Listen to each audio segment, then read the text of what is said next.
Сәлем достар, бүгін пачуба салатын жасаймыз. Видеоны лайк басып, жаңадан рецепт жібермашын тіркеліп, қоңырау белгісін басып кетіңіздер. Ең алдымен балығымызды езіп аламыз. Оның үстіне майонез жағып, картошкамызды салып, жан-жағын тегістеп аламыз. Балықты мен консервадағы балықты қолдандым. Сіздер селедкада қолдануларыңызға болады. Маған өзіме консервадағы балықпен өте ұнайды. Көкөністеріміздің барлығын алдын ала пісіріп аламыз.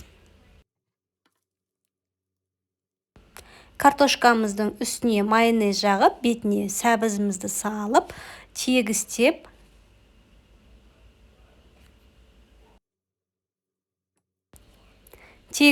бетіне майонезімізді жағып шығамыз.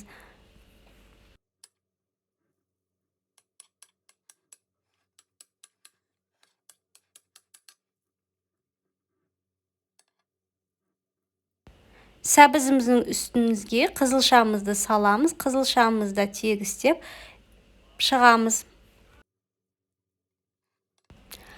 Қызылшамыздың үстіне майонез жағып, тегістеп шығамыз.